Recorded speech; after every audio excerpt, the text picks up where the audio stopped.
talaga nakakatawag nito. Kapoy ba?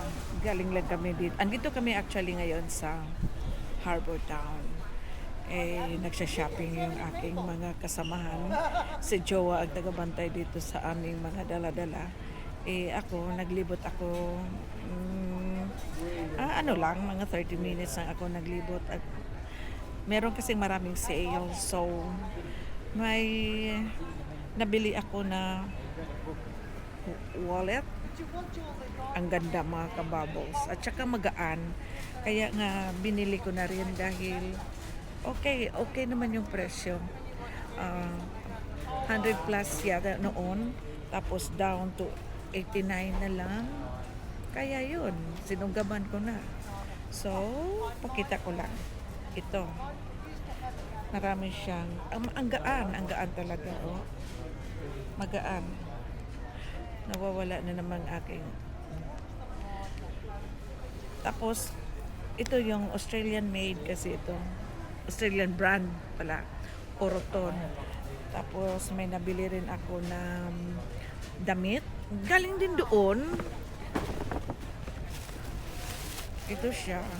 Ito. Ito pala. Ito. So, iwan ko lang sa aking mga apo kung ano yung mga nabili nila. Kasi ako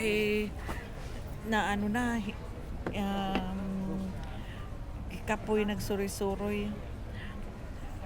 Gusto ko sanang bibili pa ng Adidas. Kaso baga excess na kami na naman doon sa aming luggage, mag-excess luggage. So, ang mahal-mahal pa naman. Anyway, papunta na naman kami rito dahil sa check-up ni Joa. So, doon na rin lang ako bibili kung hindi marami yung aming dala. So far sa ngayon, marami talaga kaming dala-dala.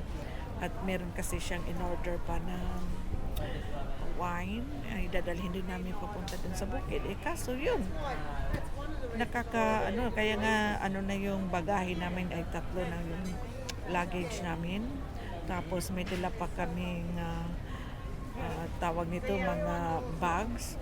Kaya nga inaano ko lang kung paano namin dadalhin yun. So yun lang muna mga kabubbles ha. Kasi yung mga tao dito ay nagtitinginan na naman dito sa aking lugar, lalo na yung mga bata, at saka hindi nila naintindihan yung aking pinagsasabi. Ay naku mga kabubbles. So ipapakita ko lang yung mga aking mga yun na. Ang kasi dito ay ang ganda ng lugar. May tingnan mo, may payong. So, ito si Choa sa aking tabi. Kanina pa ito siya. Meron lang din kaming katatapos lang kasi namin kumain. Naku, doon kami sa Filipino bang tawag ito, restaurant kumain. Ako ay nag-order. Yung aking apo na lalaki ay grabe. Sabi nga ni Jowa, kung daming nag-order doon sa Indian, tapos doon sa Vietnamese, tapos nag-ano pa siya sa akin doon sa Filipino food. Ay talaga, galing ka lang, ay, alam niyo naman kapag bata, gusto talaga yung kainan. Lalo na yung apo kong lalaki, sabi ko, kanina kasi doon sa aming river cruise ay may pagkain naman, pero hindi, lang siya, biscuit lang pala, at saka chocolate or coffee. Yun, hindi ata na kontento. Sabi namin, late lunch na kasi kami rin nang dumating kami rito ay mga past 1 o'clock. So syempre nagugutom na yung mga bata. Ako nga nagugutom na. Pero yung sa akin kanina ay lunch, pero alam niyo ba kung anong in-order ko? Tapsilog. Di ba, para breakfast lang yun. Ay, hindi, na-miss ko lang talaga yung tapsilog. Tapos, yung sinugba na baboy, yung sa may tiyan, ano bang tawag doon? Basta, yun, ay ang sarap. Ay, nako.